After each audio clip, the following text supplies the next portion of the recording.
Hi there, everyone. Thank you so much for tuning in to WPLN's Facebook Live series, Tips from the Trail. My name's Maureen McInerney. I am our Director of Development and External Affairs at WPLN.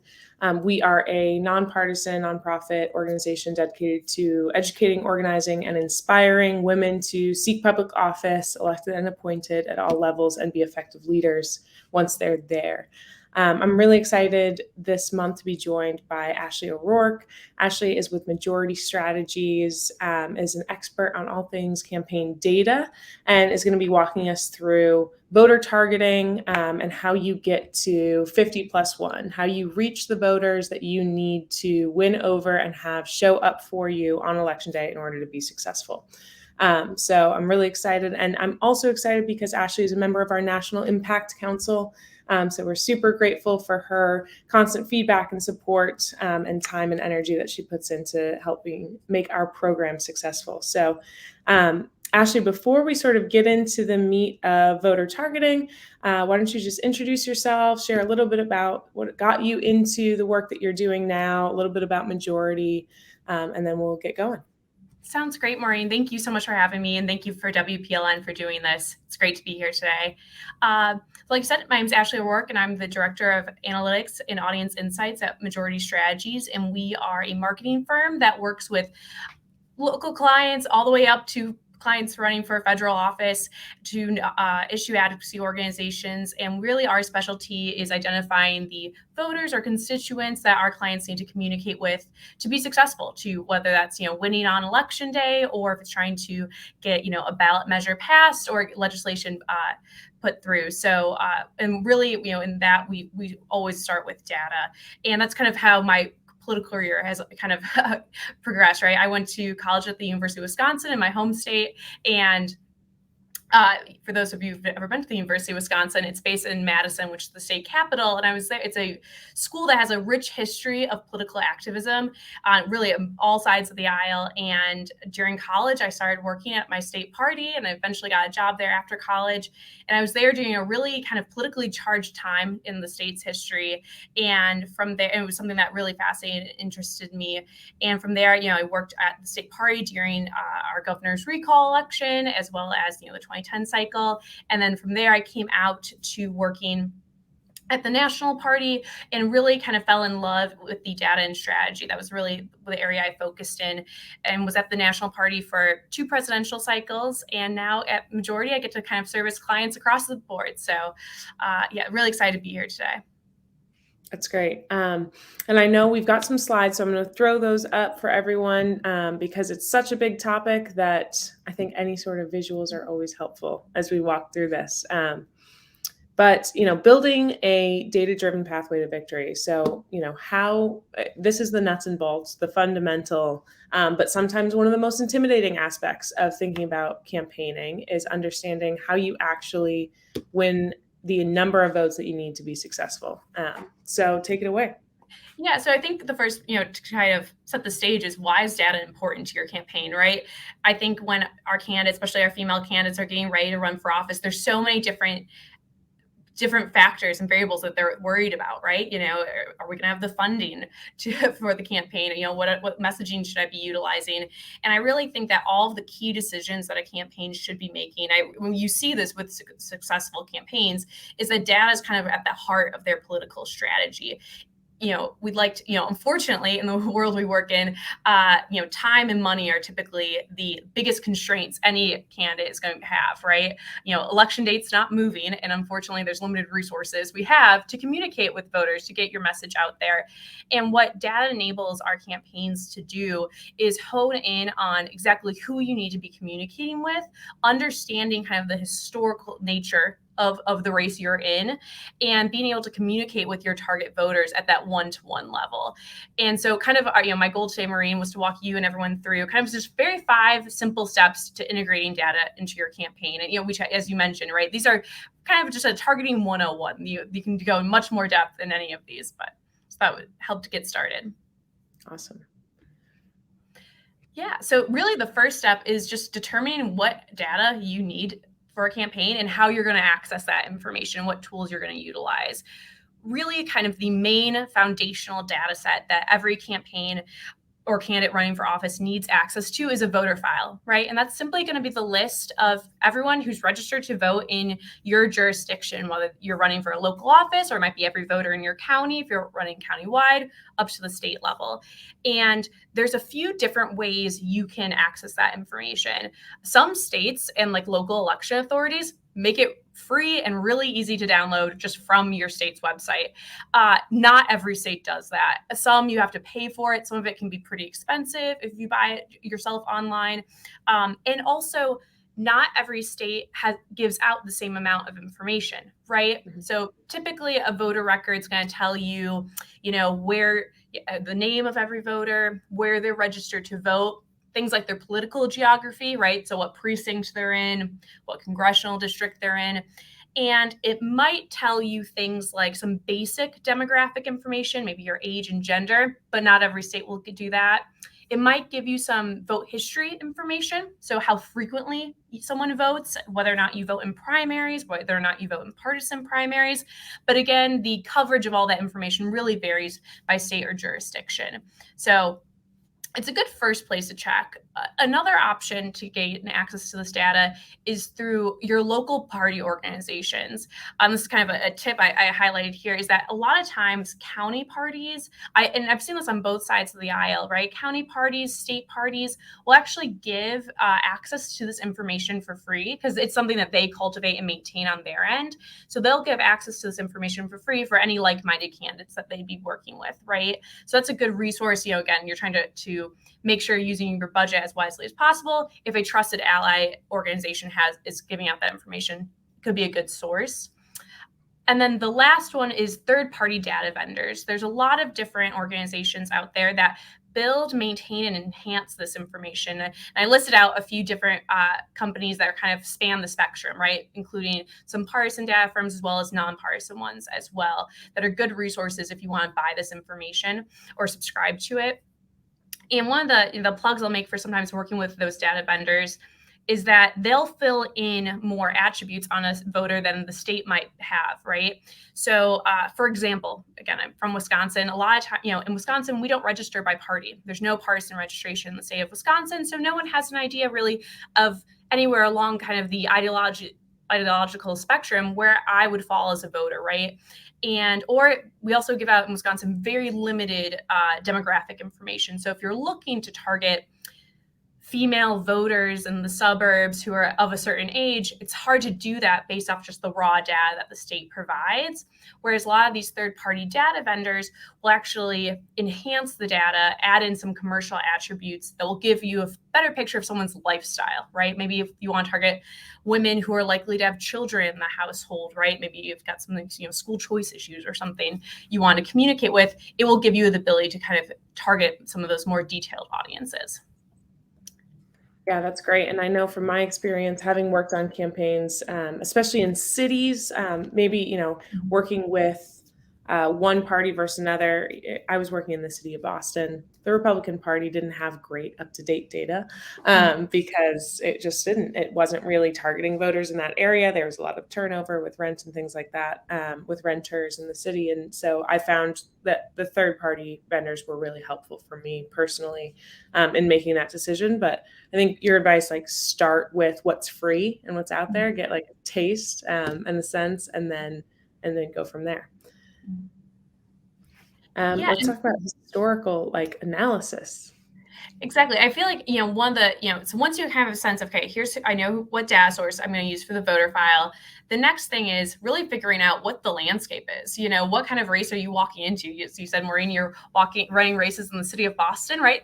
Assume that there's certain partisan or ideological leans of that area, right? And I think the same can be said of a lot of different races that our candidates are going to be running in. So it's really important to just do a little legwork to look at the historical election results, the voter registration trends, as well as the turnout statistics for your race and in your jurisdiction, right? It's going to be incredibly helpful to give you a sense of how many voters do I need to contact in order to win on election day?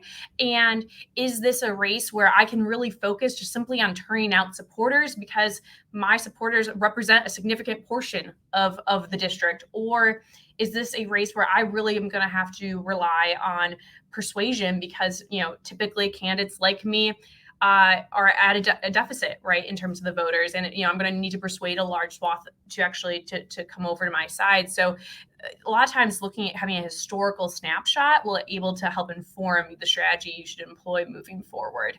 And again, almost all of these types of data points are things you can find simply online. Through your Secretary of State's website. At Majority Strategies, we help put together, I have the visual here, we helped put together for our clients kind of a historical election brief to show them how races have trended and the electorate has trended over time. But incredibly important first, second step.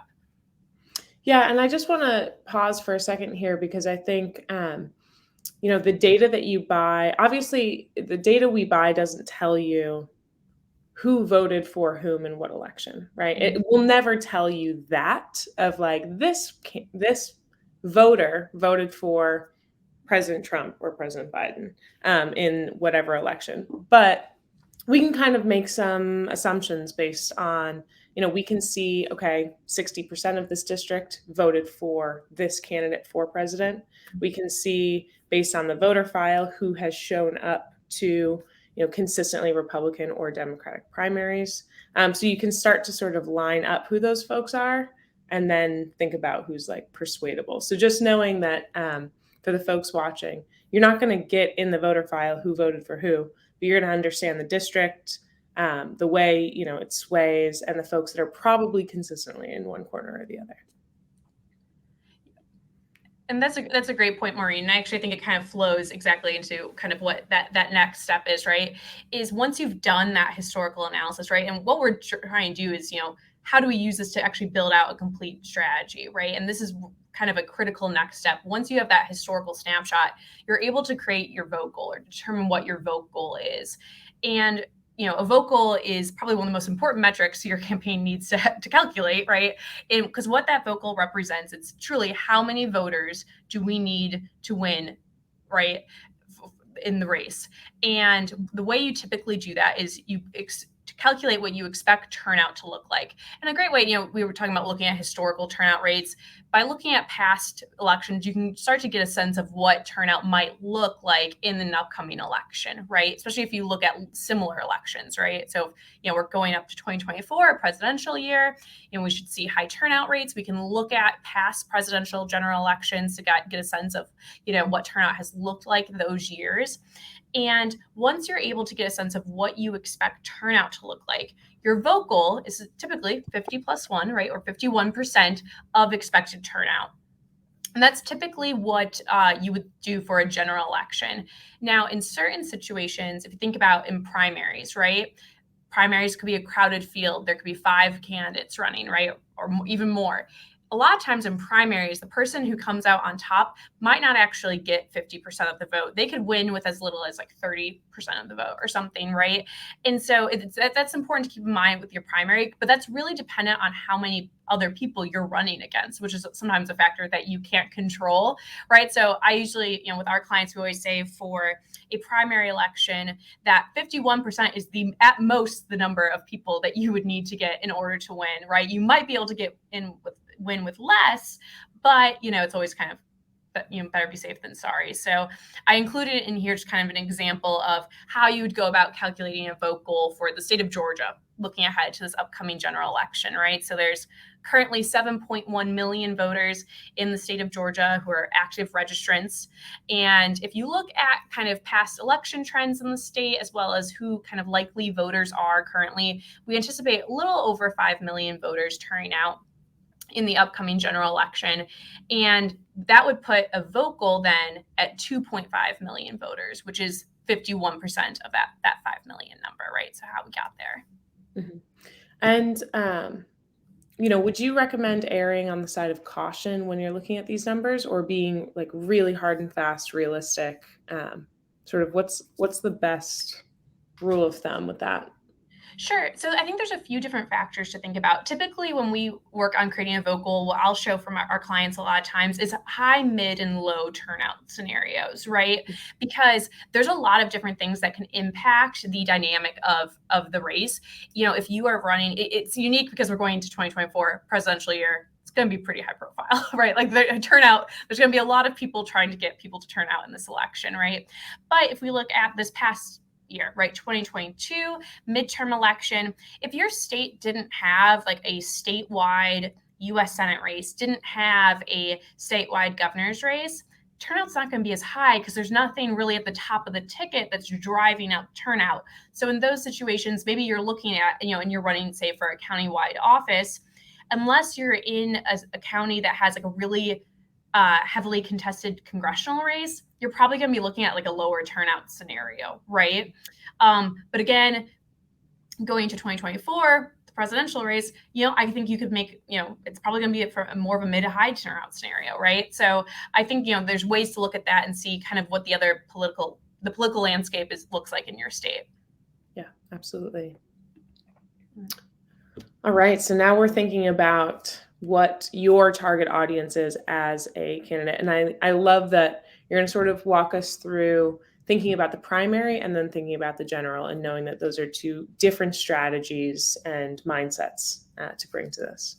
Exactly. Yeah. So say, if we've walked through this, you've already, you're preparing for your upcoming primary election. You know how many voters you need to win on election day. So now we need to start, looking at your voter file that you're working with to see, okay, of everyone who's registered to vote in my state or in my district, how many of them have voted in primaries in the past, right? And once you start, you can build an audience of what we call likely primary voters, people who are likely to turn out in the upcoming primary. And that's a good place to start. And from there, we can start then looking at subsets of those likely primary voters who might be targets for your campaign based on certain issues you want to communicate with voters on. The biggest thing, though, the first caveat I'll mention is how do you actually define likely primary voters? Because it's really going to be different depending on the state you live in and the race you're running, right? And the office you're running for. If you think about it, in certain races, right, they're going to be partisan races. So you actually are going to have a partisan primary. And if you live in a state where there's closed primaries, that means only voters who are registered with your party are actually eligible to vote for you on the ballot. In other states, you might have a semi-open primary or a semi-closed primary. It's weird how they phrase it, but I'll use New Hampshire as an example, right? In New Hampshire, unaffiliated voters can actually choose which party's primary they want to cast a ballot in. But that's not the same in every state. In other states, unaffiliated voters are prohibited from voting in a partisan primary. Or you have states like in my home state of Wisconsin, where it's an open primary system. There is no partisan registration. So any voter can vote in any party's primary, right? So it's really important to understand if you're running for a partisan office, what those partisan primary rules are, because that will determine kind of how you qualify or define a likely primary voter. And then from there, then it's, for nonpartisan primaries, you're looking really then for all the voters who are likely to vote in the primary date. And you can start then kind of filtering more based on demographics, maybe issue sentiments or ideology, right? The last scenario would be jungle primaries, right? States like Louisiana, California, Washington, they all have these types of primaries where it's the concept of like a top two finisher, right? You'll have Republicans and Democrats running against one another in the primary. And the top two candidates then will actually move on to a general election. So you can actually have scenarios where two Democrats are winning a primary to go on to a general election. So it's really important, again, to understand that partisan dynamic and the primary rules of your state. Yeah, absolutely. I think this is super helpful to think through. And I also think something you mentioned just a second ago about how interesting the rest of the ticket is can also be a factor here and something to consider. Like if there is a 16-way primary for the Republican nomination for president next year, and there is a 2-way primary for the Democratic nomination, that may affect turnout because you may be listed on one ballot or the other, and people may be pulling for reasons other than your candidacy as a down ballot, as a state rep candidate or a county commissioner candidate. So understanding that, and also maybe even trying to convince folks to pull a Republican primary ballot or a Democrat if they were otherwise interested in the things that are on the other ticket. It's important to note that, like, you won't necessarily be listed next to a certain set of presidential candidates' names. Exactly, Maureen. And I'll add to that is that in certain states, your primary might actually be held the same date as the presidential primary, but in other states it won't be, right? Which are going to be huge. Like, again, we'll use New Hampshire as an example. The statewide primary for New Hampshire it's like one of the last ones, they go from first to almost last in the primary calendar, right? So the dynamic of the presidential election won't impact as much their statewide primary for local and like congressional races, right? Which isn't held till later in the year. And typically you'll even have, between now and the end of the year, some states' legislatures actually might change their primary dates. This happens every cycle, right? They might choose to actually group it with the presidential primary, or other times for certain reasons they'll choose to separate it. So again, I think it's important to be mindful of, because exactly like you said, Maureen, it impacts who's actually going to show up to vote. Yeah, absolutely. So assuming that all of the women watching make it through their primaries, let's think about general election and how that strategy sort of shifts. Definitely. There's so many different data points that are available to us to identify, to group different audiences of voters together, right? And to target based on it. It can almost sometimes be overwhelming. A lot of times, if you're working with a pollster, they're telling you that, all these different types of demographic groups or issue-based groups are all, super important to your campaign. That can be almost overwhelming to figure out who to talk to and when.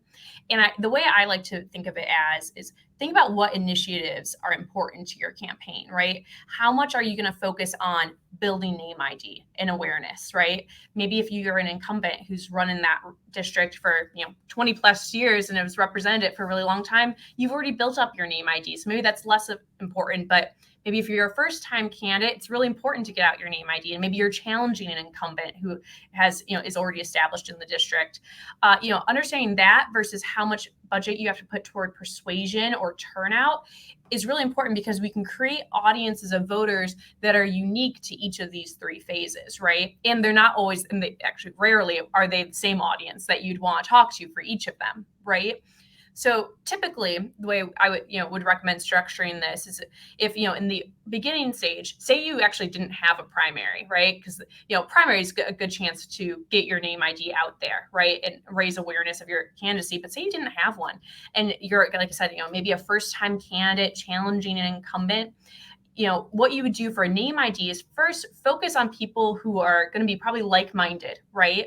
And who are maybe donors or activists, right? You want to build up that name ID amongst the grassroots, but really you're kind of focusing on people who are likely already to support you and are likely to vote in the upcoming election. Because if you think about it, especially for our female candidates who are running for local office in an election like 2024, we see a lot of ballot drop off, which means people might, vote for president, they might vote for U.S. Senate, but they might not actually fill out the ballot all the way down. And I think we've probably all been guilty of this ourselves. You get your ballot and you look at, city council, and it's like, I don't actually know who some of these people are that are running, right? So it's so important that, especially if people that might be supporters of yours, or they share similar interests on issues, that they know, okay, this is who you are. I need to make sure to vote for that person. You don't want to, it would be super disappointing, right, to have supporters of yours that actually fail to actually vote all the way down the ballot. So that's how we think of it for building name ID and awareness. For persuasion, we want to make sure we're communicating with people who are likely to turn out, right? It doesn't really make sense to try to persuade a voter who's going to sit at their couch, right, in November. So we're going to be looking at people who have a history of voting in general elections, but are either, based on their partisanship or modeling or ideology, are undecided. They're likely kind of that middle block of the electorate that can be kind of swayed one way or the other. And if your campaign has really great messaging around why, those types of voters should support you, that's a great audience to go after for persuasion efforts. And then the last one is GOTV, which is, we commonly talk about or refer to, which is get out the vote, or for turnout, right? And typically for turnout efforts, what you want to do is find people who would support your campaign, but have a history of missing elections, right? Maybe they, only vote in presidential years, right? But they miss midterms, or they're new registrants who don't really have a history of voting, right?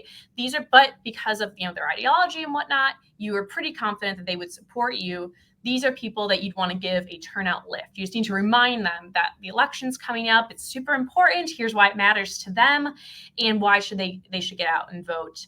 And really, for turnout lift and GOTV efforts, we always suggest, depending on the state you live in, that this is a great way to use absentee and early voting to your advantage, right?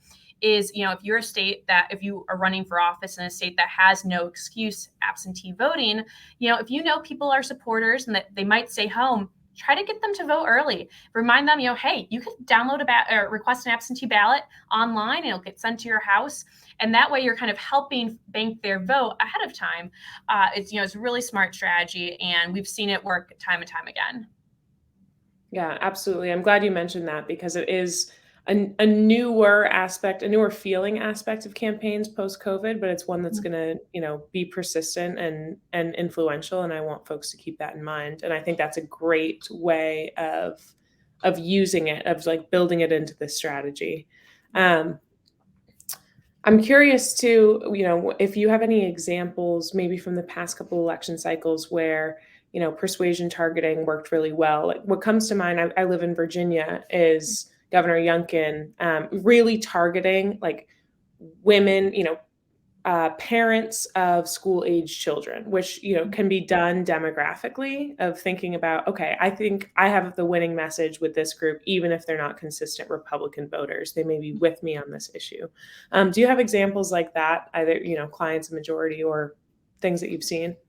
Yeah, I can think of a few clients of ours, but also, frankly, just kind of like on the national scene. I'm really on both sides of the aisle. I think what often we have, I'm based here in DC now. I live here with my husband and my son. And a lot of times what people in DC try to do is they try to nationalize a lot of races, right? They try to tie local candidates to their national parties, for good or for bad, right? For better or for worse. And each side does this, I think, equally, right?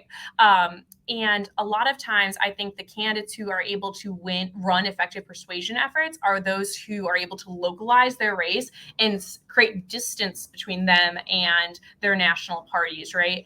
I think of, a longstanding client of ours is Governor DeWine in Ohio, right? And I think he's done a masterful job of this in his past 2 elections, right? And you see it in the results of him significantly overperforming others.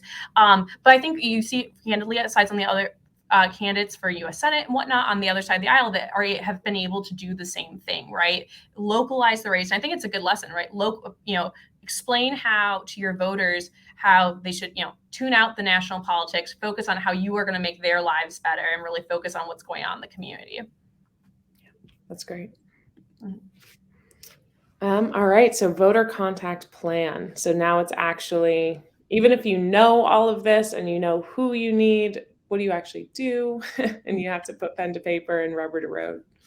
Exactly. I mean, one of the biggest challenges we have, or that we work through with our clients, is that, okay, say you're running for your race, you know what your vote goal is, you identify how many voters that you need to communicate with, but end of the day, maybe you don't have the funds or the resources to communicate with 100,000 voters routinely, right? So it's, adjusting those audience sizes to reasonable budgets that your campaign has the resources for, but then understanding which different kind of volunteer versus paid channels you're going to use to communicate with them. If resources are tight and you have a lot of people that you need to communicate with, maybe a subset of them might get a paid treatment, right? They might get mail sent to their house, some texting, maybe some digital ads.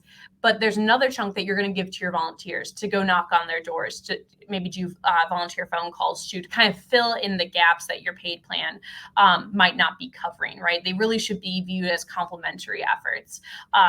Especially if you're working with maybe a local party organization to kind of help flesh out volunteers for your campaign. It's such a valuable resource, I think, that we sometimes overlook. And another, I think, really smart way to enhance the impact and efficiency of your voter contact plan is look at media consumption habits. Like I said, there's thousands of data points we can be looking at on these different voters. And something we could see is, okay, of your target audience, how many of them are active on social media? How many of them frequently watch TV, right? And I think those types of data points can be really helpful in determining, okay, say we're running TV ads. Well, I know that these 50,000 voters never watch TV. I'm going to give those to maybe my volunteers to go knock on their door, or I'm going to go ahead and send them mail, right? Or if this audience, only 30% of them is really active on digital or social media, so we'll still run some digital ads, but we'll try to supplement maybe with texting and mail, right? For any holes we might be missing. Yeah, that's great. And I sort of have the lingering question of, how much contact is enough and how much is too much.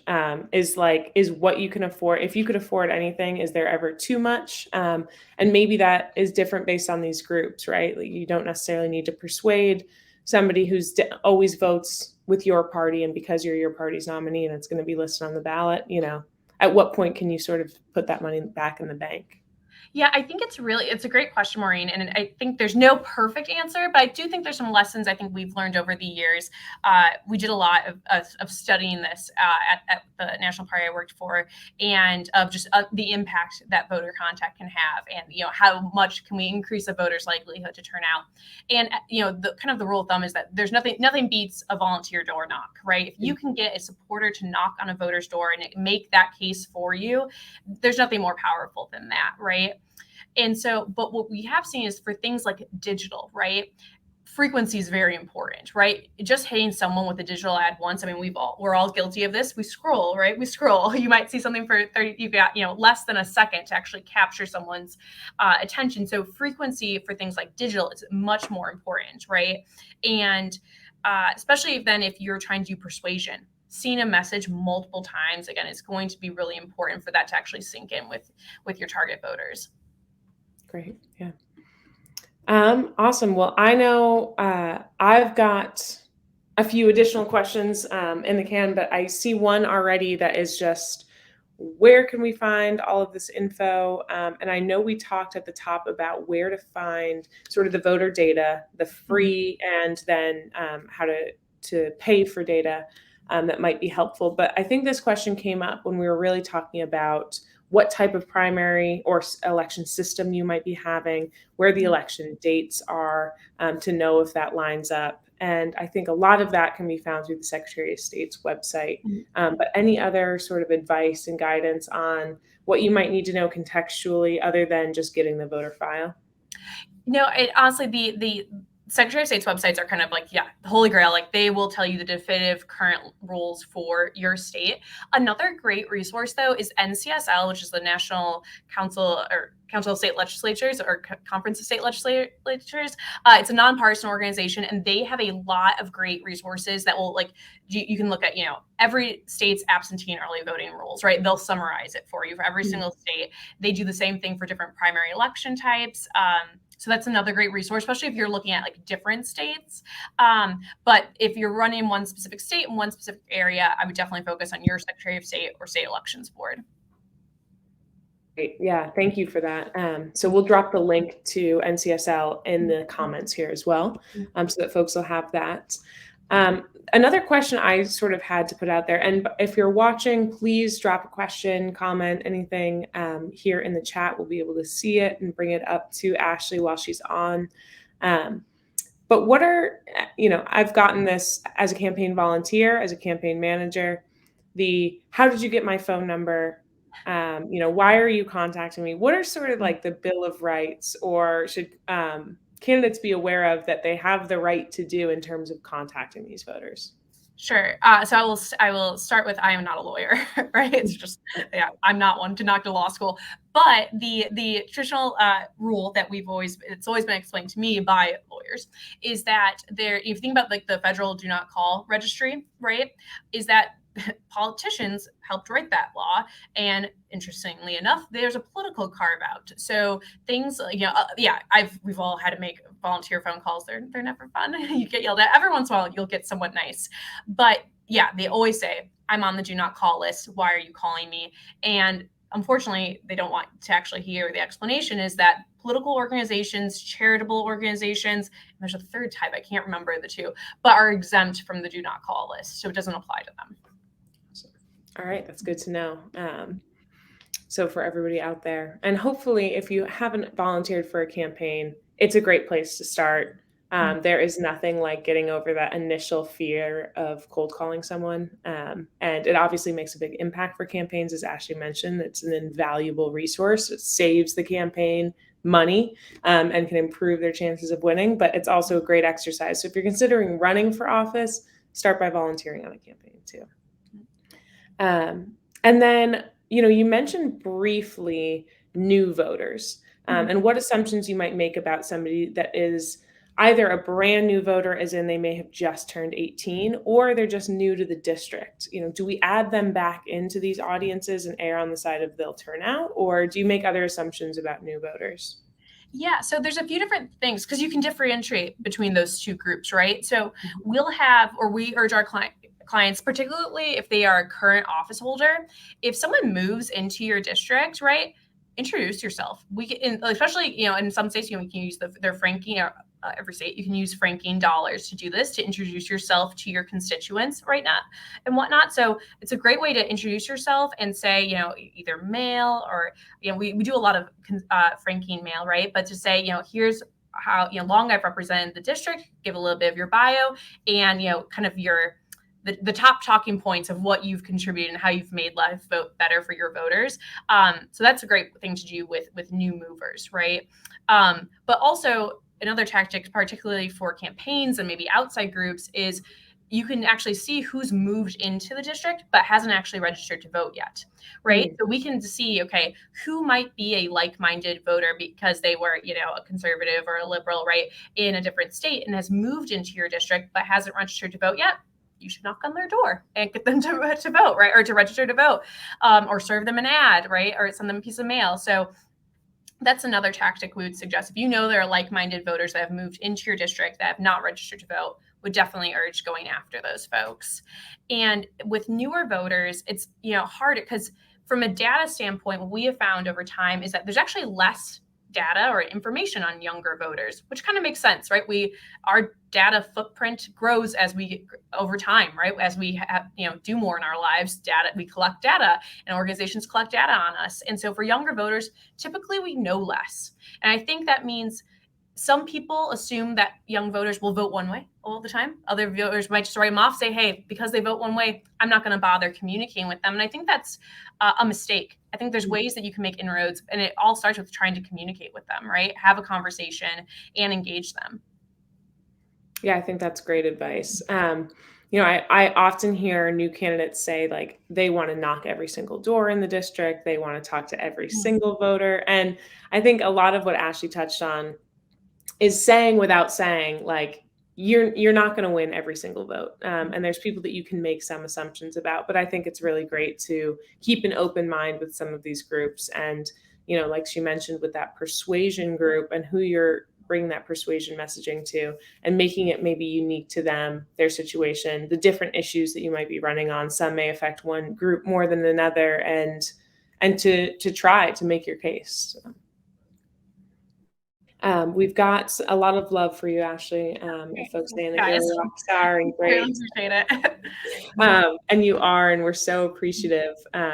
So I'm not seeing any more questions in the chat, but I want to give you sort of the last word. And before I do, just letting folks know that if you're watching this after the fact and aren't on here for the live, we'd love for you to still email hello@womenspublicleadership.net. We'll drop it here in the comments of this video because we're more than happy to pass your question along or connect you to Ashley or a member of her team if you have questions or if you're launching your campaign and are looking to work with a majority strategies or another data provider in the space. But can't thank you enough for being here. And I just want to say, like, any last thoughts, advice, do's and don'ts for somebody, ideally a woman watching this that's considering running in this next cycle?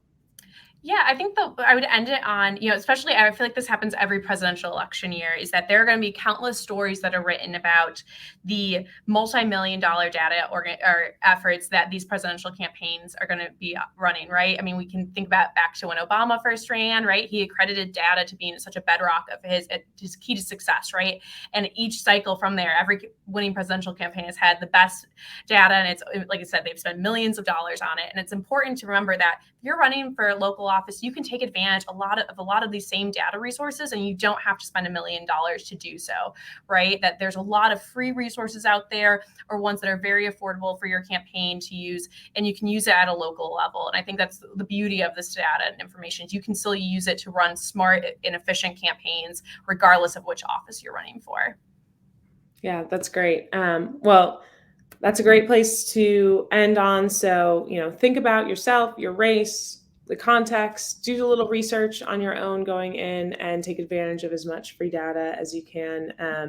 And then, as you scale up, work with an amazing partner like Majority Strategies, who's been awesome in supporting our work. We're so grateful, again, to have Ashley as a member of our Impact Council, and for taking some time today to just walk us through this process. So thank you, Ashley, and thank you to you all for tuning in, and we hope to see you at a future WPLN program very soon.